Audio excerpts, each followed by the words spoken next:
Okay. Gerald Boyce, and I was born in 1929, December 3rd, in a little sawmill town in Wisconsin. So did you grow up there for most of your life? Well, until I went to the service.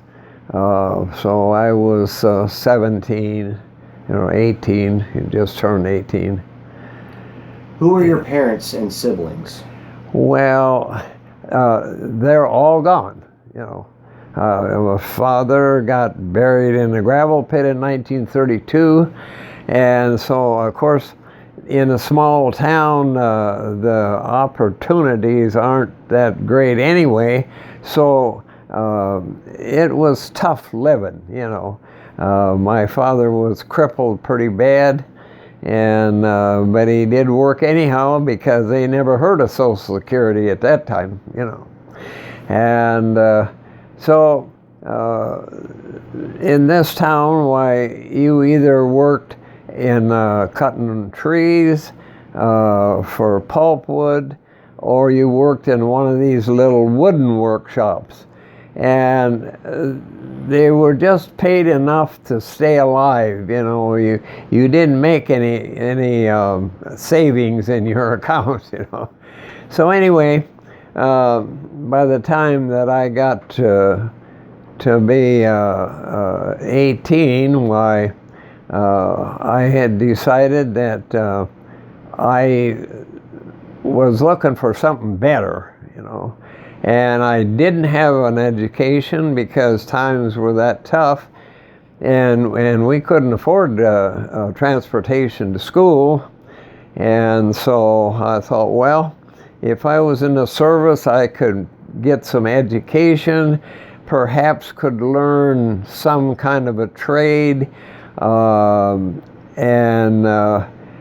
so that was my hopes anyway. About the only time was supper time, was about the only time we got to see one another.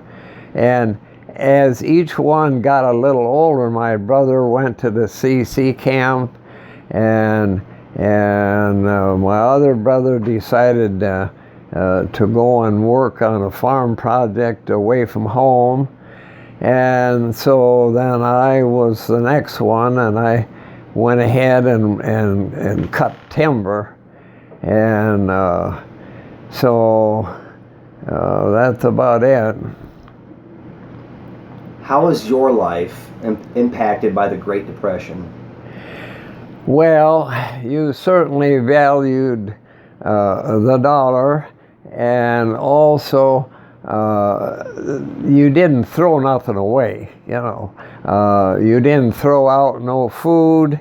You wore a pair of shoes until they were well worn, Winter was really a hardship, and believe me, it got cold there. 0 was a working day, So no excuses. Get your clothes on and get out there,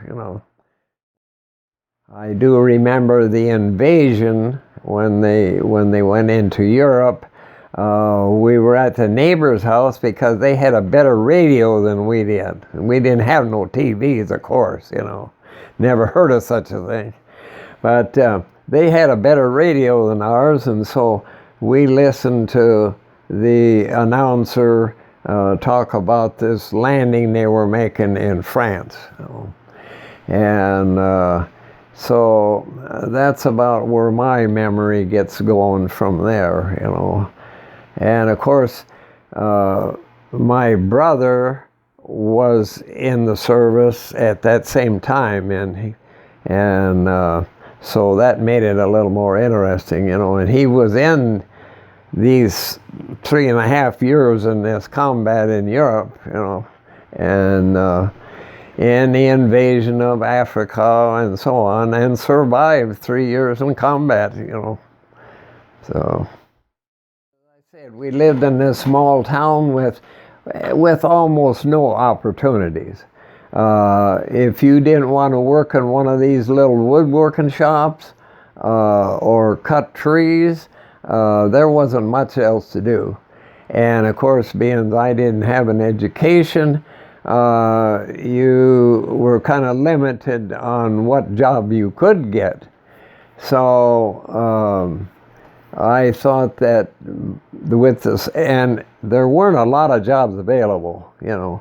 By that time, the surge from World War II was all quieted down, and it happens in small towns first, you know.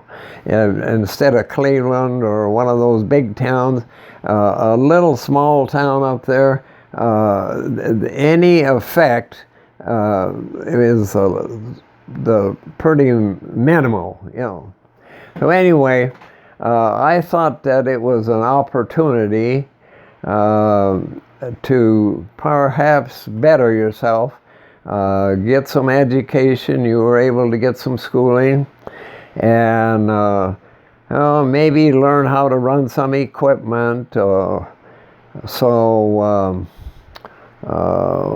it looked like a pretty good deal to me. And of course, at that time, I had to have 3 people for character witnesses. And of course, you had to be good physical condition. And I was from saw and timber, you know. But anyway, that was in 1949. You know? And everything was quiet, you know. There was no talk about wars and stuff then, because they just finished the big one, you know, the one that was going to end all the wars, you know. Some people call them the good old days, but they don't remember what they're talking about, you know. When you get up in the morning, and we didn't have to worry about a clock, because you just worked from daylight till dark, so, you know. And and it took a lot longer to buy a pair of shoes than it does now, you know. Now you could go down and buy a pair of shoes and with a day's pay and have money left, you know. Then shoes cost almost as much as they do now, but you were only making $1 or $2 a day, you know, say. So you had to do some saving to buy a pair of boots or a pair of overalls, you know. So you were kind of careful with your equipment, you know, clothes and equipment both, you know. Yeah.